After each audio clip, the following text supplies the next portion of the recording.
आप देख रहे हैं हमारी बेहद खास पेशकश शेयर बाजार सबका अधिकार, एक ऐसा शो जहां पर आप अपने सवाल हम तक पहुंचा सकते हैं। सवाल होंगे आपके शेयर बाजार से जुड़ने वाले, यानी आपके निवेश से जुड़े सवाल पूछना चाहते हैं तो एक क्यूआर कोड जो आपके स्क्रीन पे हम फ्लैश करेंगे उसे स्कैन कर दीजिए और स्कैन करते ही अपने सवाल आप जो व्हाट्सएप नंबर से जुड़ेंगे वहाँ पर अपने सवाल छोड़ सकते हैं। और फाइनेंशियल डिटेल्स यानी इन्वेस्टमेंट डिटेल्स अपनी दे दीजिएगा ताकि आपकी फाइनेंशियल प्लानिंग करना हमारे लिए आसान हो। मेरे साथ आज की इस कड़ी में जुड़ गए हैं गौतम कालिया, एसवीपी मिरा एसेट शेर खान। गौतम, हाय, गुड इवनिंग, स्वागत है आपका हमारी इस बेहद खास पेशकश में। मनोज कुमार साहब हमारे साथ फ़ोन लाइन पर जुड़े हुए हैं। नमस्कार, कैसे हैं मनोज कुमार जी, कहाँ से बोल रहे हैं सर? नमस्कार मैम, मैं शिमला से बोल रहा हूँ, हिमाचल प्रदेश से। ओके, बताइए सर, आपका सवाल जो आपने पूछा है यूटीआई को लेकर। जी मैम, यूटीआई म्यूचुअल फंड में मैंने मैम 2018 में 10,000 रुपये लार्ज कैप में और 5,000 रुपये मिड कैप में शिफ्ट स्टार्ट किया था मैम। तो लगभग ऑलमोस्ट ये 7th ईयर चला हुआ मैम। तो मेरी अमाउंट, जो मेरी इन्वेस्टेड अमाउंट जो मेरी अपनी हो गई है लगभग 11,90,000। उसके अगेंस्ट जो वैल्यू हो गई है उसकी अभी 21 लाख के करीब है मैम। तो मेरा सवाल ये है कि क्या मुझे इन फ्यूचर भी क्या इसमें बने रहना चाहिए या मुझे कोई दूसरा एएमसी ऑप्ट करना चाहिए मैम। और मेरा एक क्वेश्चन ये भी था कि मैम अगर इसके अलावा मैंने 15,000 का 3 से 4 सिप और स्टार्ट करना था मैम, लगभग 15,000 का टोटल अमाउंट, तो कौन सा रिकमेंड करते हैं मैम? कितने साल के लिए, कितने साल के लिए आप इन्वेस्ट करना चाहेंगे? अच्छा, मैं कम से 8 से 10 साल मैम। 8 से 10 साल, जी मैम। ओके। यूटीआई फ्लेक्सी क्या किसी ने आपको रेकमेंड किया था? वो एजेंट था मैम, उनके थ्रू लिया था मैम, किसी ने रिकमेंड किया था मैम। जी मैम। वापस नहीं गए आप उनके पास बाकी रिकमेंडेशंस लेने के लिए? हाँ, वापिस वो मैं रिकमेंडेशन के लिए गया था मैम, पर उन्होंने कहा कि इसी में बने रहिए। अच्छा। ठीक ही है ये। अच्छा, अच्छा, चलिए ठीक है, बताते हैं आपको। ऑलराइट गौतम, मेरे ख्याल से देर आए दुरुस्त आए, मैं इनको यही कहना चाहूँगी। और अच्छा किया उस एजेंट के पास, अब उन्होंने तो बस एक ही बार कह दिया कि इसी में बने रहिए, लेकिन वो हमारे पास आए ताकि हम उनको गाइडेंस दें, तो ये उन्होंने अच्छा काम किया मेरे ख्याल से।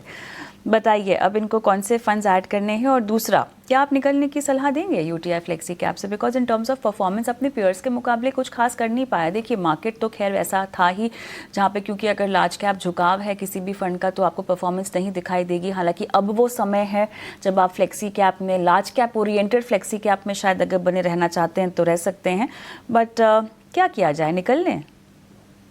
जी, तो दो भाग में जवाब देता हूँ मनोज जी को। तो ज्यादातर आपको निकलने की ही सलाह दूंगा, मगर थोड़ा सा और डिटेल में समझाता हूँ। एक तो आप बोल रहे हैं कि आपकी 15,000 की सिप है जो आप बढ़ा के अभी 27,000 करना चाहते हैं।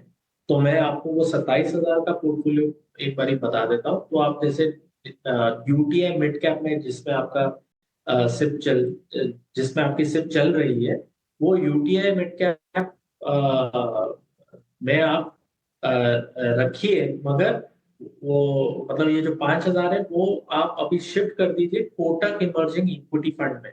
तो वो एक मिड कैप ऑप्शन में दूंगा। दूसरा, ये जो यूटीआई फ्लेक्सी कैप है, फ्लेक्सी कैप में मैं बोलूंगा कि आप वो जो 10,000 डाल रहे हैं, वो 10,000 को आप ऐसा स्प्लिट कर दीजिए। एचडीएफसी फ्लेक्सी कैप फंड में 3,300 डाल दीजिए। आईसीआईसीआई फ्लेक्सी कैप फंड में 3,500 डाल दीजिए। निपॉन इंडिया स्मॉल कैप जिसमें आपका चल रहा है उसमें आप 500 डाल दीजिए, और बंधन कोर इक्विटी में आप ये 2,700 डाल दीजिए। उसके अलावा जो मैं स्कीम्स बताऊंगा, आईसीआईसीआई प्रूडेंशियल फ्लेक्सी कैप में जैसे मैंने बताया उसमें आप 3,500 रखिए। मेरे एसेट ग्रेड कंज्यूमर फंड में आप 2,700 डालिए। यूटीआई का तो बता दिया मैंने, बंधन कोर इक्विटी में 2,700 डालिए, और निपॉन इंडिया लार्ज कैप में 8,000 डालिए। तो ये आपका टोटल सिप का स्ट्रक्चर हो जाएगा। और साथ में जैसे मैंने बोला, यूटीआई मिड कैप और यूटीआई फ्लेक्सी कैप में जो आपका मूल्य बन गया है उसमें से आप आधा के आसपास आप शिफ्ट कर सकते हैं।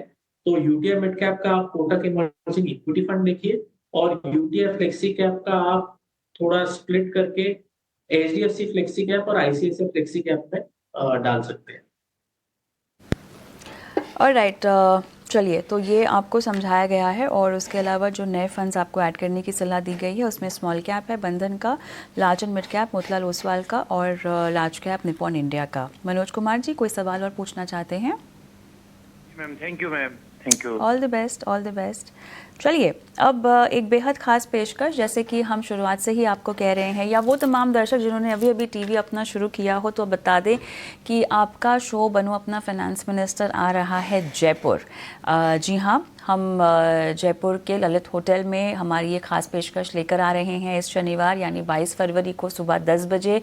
आपको रजिस्ट्रेशन के लिए एक नंबर पर कॉल करना होगा। अपने सवाल आप खुद वहाँ पर आकर हमसे पूछ सकते हैं, हमारे एक्सपर्ट से पूछ सकते हैं बाजार की मौजूदा चाल को लेके, क्योंकि बहुत परेशानी है, बहुत दिक्कत है, असमंजस में है निवेशक भी। पोर्टफोलियो के रिटर्न्स धड़ाम से गिरते हुए आपको दिखाई दे रहे हैं। अब आगे क्या किया जाए, यही बात समझने के लिए जयपुर में अगर आप रहते हैं तो ज़रूर जुड़िएगा, हमसे आकर मिलिएगा और मिलने के लिए रजिस्टर करना होगा 9650716790 हमारे नंबर पर। और ख़ास बात यह है कि अब जितने भी सवाल गौतम हम लेने वाले हैं वो भी जयपुर के ही लोगों के हैं और ये जो सवाल आए हैं हम बिल्कुल आपके साथ शेयर कर रहे हैं। और मैं तो ये कहूँगी कि YouTube पर दर्शक सवाल भेज रहे हैं, उससे अच्छा है कि आप हमसे आकर मिल ही लीजिए जयपुर में। लाइव हमारे जो एक्सपर्ट हैं आपको सलाह भी देंगे। बहरहाल गौतम, सत्येंद्र सिंह जी का हम सवाल लेंगे, नहीं माफ़ कीजिएगा, राहुल का मैं सवाल लूँगी। इन्होंने YouTube से सवाल जो है हमें भेजा हुआ है, क्योंकि हम लगातार इस पेशकश को टीज़ कर रहे हैं ना गौतम, तो इसीलिए लोग अपने सवाल हमें भेज रहे हैं। उन्हें लग रहा है कि जयपुर से सवाल लेने की खास पेशकश है, लेकिन राहुल अगर हमें सुन सकते हैं तो जयपुर में ही आके हमसे सवाल पूछिएगा। इन्हें ना 10 लाख रुपये एकमुश्त डालने हैं बाज़ार में गौतम, और गिरावट में है बाज़ार, और पोर्टफोलियो में मिड और स्मॉल कैप को आखिर अब कितनी जगह देनी चाहिए इस 10 लाख एकमुश्त निवेश के लिए? आप क्या सलाह देंगे इनको? जी, तो मैं राहुल को यही बोलूंगा, हम अभी लगभग 1-1.5 साल से यही बोल रहे हैं कि लार्ज कैप बायस पोर्टफोलियो बनाइए, क्योंकि वैल्यूएशन जब हम देखते हैं मार्केट में कहाँ पे ज्यादा चीजें महंगी हैं, वो मिड और स्मॉल कैप में ज्यादा महंगाई है। तो अभी इसलिए जब गिरावट आती है मार्केट में तो फिर मिड और स्मॉल कैप ज्यादा गिरते हैं, लार्ज कैप में फिर भी रिलेटिव वैल्यूएशन अच्छे अट्रैक्टिव है। तो इसलिए हम 1-1.5 साल से सबको यही सलाह दे रहे हैं कि लार्ज कैप बायस्ड पोर्टफोलियो होना चाहिए। तो अगर आप 10 लाख मूल्य निवेश कर रहे हैं तो लार्ज कैप में 30-35% रखिए, फ्लेक्सी कैप में 30-35% रखिए, और जो बच गया है वो आप gold sector, thematic, small mid cap इन सब में डालिए। तो 70% तो आपका लार्ज और फ्लेक्सी कैप में होना चाहिए, और उसके अलावा जो 30 बच जाता है उसमें आप मिड और स्मॉल कैप में एक्सपोजर ले सकते हैं, टोटल 30% का। हम झटपट एक और सवाल ले लेंगे, और जोधपुर राजस्थान से अमित ने सवाल भेजा है, क्या हम ALSS में एकमुश्त निवेश कर सकते हैं? टैक्स बचाने के लिए ALSS आखिर कितना फ़ायदेमंद होगा और कौन सा ALSS चुने, और हाँ, एग्जिट भी कब करें, ये भी ये जानना चाहते हैं। जी, तो देखिए 1,50,000 सेक्शन 80C का जो आपको बेनिफिट मिलता है वो ALSS में भी मिलता है। तो वो आप पूरा बेनिफिट यहाँ पे ले सकते हैं। आप ध्यान में रखिए, अगर आप सैलरीड एम्प्लॉई है तो आपका PF की तरफ कंट्रीब्यूशन जा रहा होगा, तो उसमें आपको वैसे भी बेनिफिट मिल रहा होगा। तो अगर सिर्फ टैक्स बेनिफिट के तौर पे आप देख रहे हैं निवेश, तो वो ध्यान में रखिए मूल्य। अगर आप वैसे ही निवेश करना चाहते हैं तो फिर भी ELSS ठीक है। दूसरे ऑप्शन भी है ELSS में, यही है कि 3 साल के लिए आपका पैसा लॉक हो जाता है, दूसरे ऑप्शन में नहीं रहता। तो एक तरीके से लॉक का फायदा ये है कि आपका डिसिप्लिन मेंटेन रहेगा। दूसरा मगर तकलीफ ये है कि अगर आपको पैसों की जरूरत पड़ेगी तो आप वो निकाल नहीं पाएंगे। वैसे अगर आप फंड्स देखेंगे तो ICICI prudential tax saver fund, HDFC tax saver fund अच्छे हैं जो आप जिनमें आप निवेश कर सकते हैं। SBI टैक्स सेवर भी अच्छा है। एक आखिरी सवाल ले लेंगे हम रचना का जयपुर से गौतम, और म्यूचुअल फंड में 50,000 निवेश करना है, 10 साल में कितना रिटर्न मिलेगा जानना चाहती हैं। फ्लेक्सी कैप और मल्टी कैप, इन दोनों में से कौन सा बेहतर है? जी, तो मुझे 1 मिनट दीजिए, इसमें मैं बता देती हूँ। 50,000 इन्वेस्ट करना है, और 10 साल में आप 12% अगर पकड़कर चल रहे हैं तो बताइएगा कितना रिटर्न मिल रहा है। और बहुत दिलचस्प, इन्होंने फ्लेक्सी कैप या मल्टी कैप दोनों में से कौन सा बेहतर है ये जानने की कोशिशें कर रही है। मैं नहीं जानती इनके पास इनका पोर्टफोलियो में और भी कोई फंड्स हैं या नहीं है, लेकिन क्योंकि जयपुर से सवाल आया है तो आज हम ले रहे हैं। बताइए जी।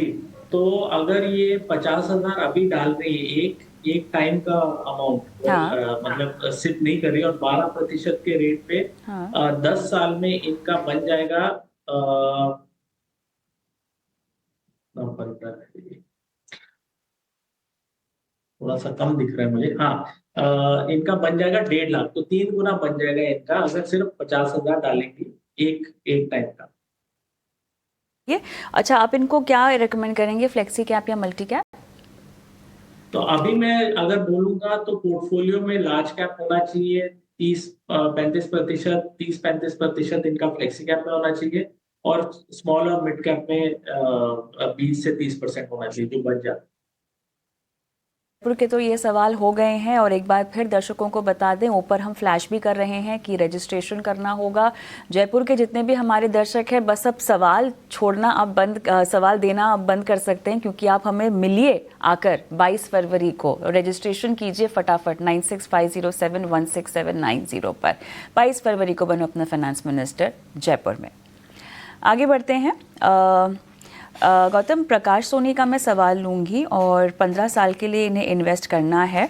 2 फंड इन्होंने अभी ऐड किए हैं, HDFC मिड कैप और क्वांट स्मॉल कैप, और 15,000 की SIP ये शुरू करना चाहते हैं। फिलहाल जो निवेश है वो इन्होंने अगस्त 2024 से शुरू किया है। बताइए। जी। तो इन्होंने ऑलरेडी स्कीम्स में डाल चुके हैं। तो जो एग्जिस्टिंग स्कीम में डाले हैं, जैसे क्वांट स्मॉल कैप फंड, वो शिफ्ट कर दीजिए Nippon India small cap fund में। और ये HDFC mid cap opportunities fund है, ये दूसरे MF कैटेगरीज में हम अभी बता रहे हैं, उसमें ये डाल सकते हैं। तो 15,000 जो पर मंथ का जो सिप आप डाल रहे हैं, मैं अभी फंड्स के नाम बता देता हूँ कहाँ पे डालना चाहिए। Nippon India large cap fund में आपको 30% जो 4,500 है वो डालिए। बंधन कोर इक्विटी फंड में जो लार्ज और मिड कैप कैटेगरी का, उसमें 1,500 डालिए। HDFC mid cap opportunities fund है, उसमें 2,000 डालिए। Nippon India small cap fund है, उसमें 2,000 डालिए। ICICI prudential flexi cap fund, उसमें 3,500 डालिए। और मेरे asset great consumer fund thematic play जो है वो, उसमें 1,500 डालिए। चलिए, मेरे पास कुछ और सवाल लेने का समय है गौतम। शैलेंद्र का सवाल हम लेंगे। यूट्यूब से सवाल भेजा है इन्होंने। 23,000 रुपये की SIP कर रहे हैं ये। फंड्स के नाम नहीं पढ़ूंगी, आपके पास डिटेल्स हैं। 10 से 12 साल इन्वेस्ट करना चाहते हैं, 10% का स्टेप अप भी करेंगे। पोर्टफोलियो ठीक है, कोई ओवरलैप तो नहीं है, और लमसम भी निवेश करना चाहते हैं ये लगभग 1 लाख का। और बताइए क्या सलाह? जी, तो बहुत अच्छा लगा देख के कि ये स्टेप अप भी करेंगे, वही सही तरीका है। तो इनका 23,000 पर मंथ का जो SIP है, वो स्टेप अप 10% स्टेप अप हर साल के साथ अगले 12 साल में ये 1.2 करोड़ के आसपास का मूल्य बन सकता है, अगर हर साल इनको 12% का रिटर्न मिल जाए। इनको ये 23,000 की जगह 40,000 का करना पड़ेगा सिर्फ स्टेप अप के साथ, अगर ये कॉर्पस अपना बनाना चाहते हैं 2 करोड़ 1.2 की जगह।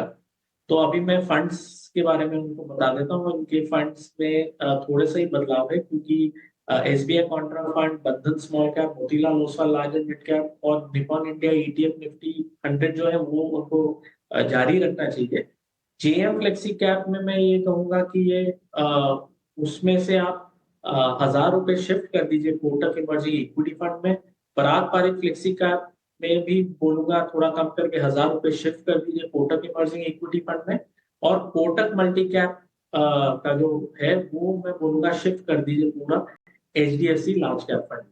तो इससे इनका लार्ज कैप का एक्सपोजर भी आ जाएगा, और ये इमर्जिंग इक्विटी में भी थोड़ा सा इनका एक्सपोजर आ जाएगा। चलिए, अगला सवाल गणेश का लेंगे गौतम। इन्हें 50,000 रुपये की SIP अगले 10 साल तक करनी है। फिलहाल इनकी उम्र 46 साल की है। फंड्स की डिटेल्स दी हुई है। 7 फंड हैं, सभी में जो हैं ये 5,000, केवल एक में 10,000 की SIP कर रहे हैं HDFC मिड कैप में।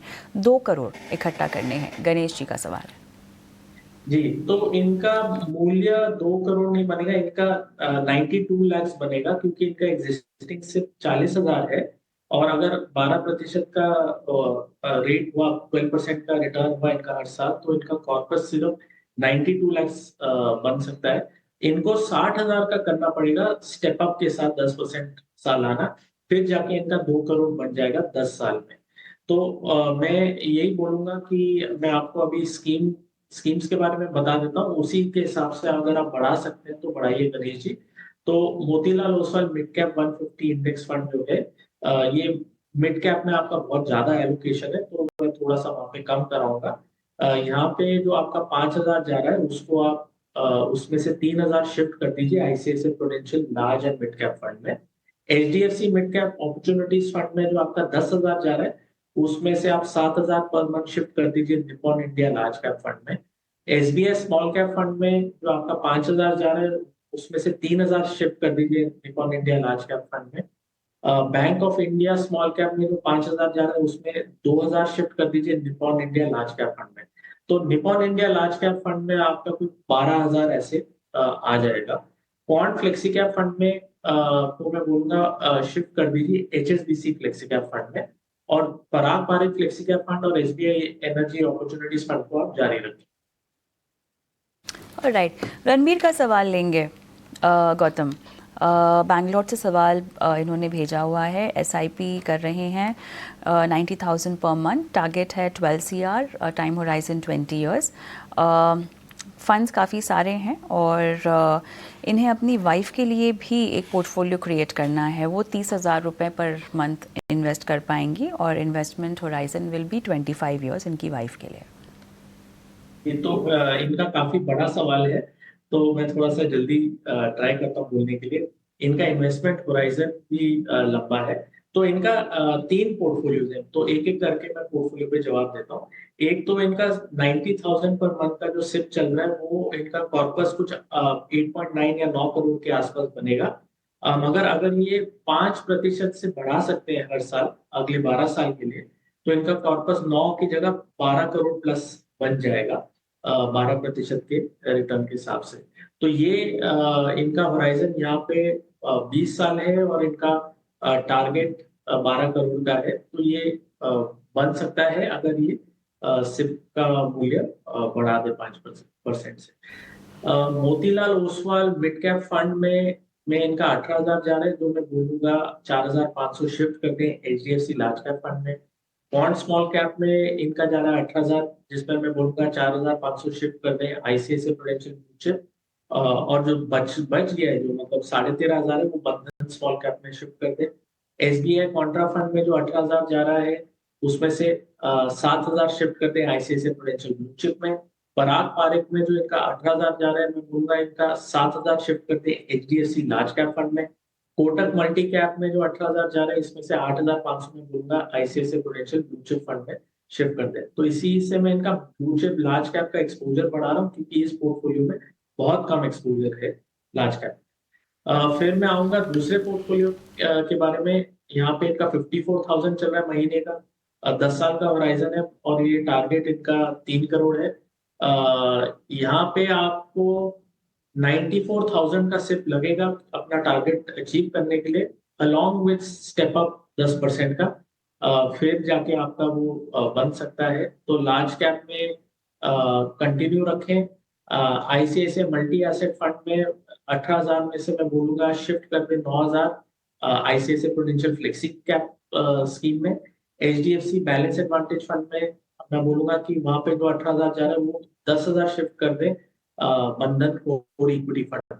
अब फाइनली जो वो वाइफ के नाम पे जो पोर्टफोलियो बनाना चाहते हैं, जहाँ पे 30,000 डालेंगे महीने का, यहाँ पे हम एज्यूम कर रहे हैं कि वो रिस्क ले सकते हैं और लॉन्ग टर्म इन्वेस्टर कर रहे हैं दूसरे पोर्टफोलियो की तरह।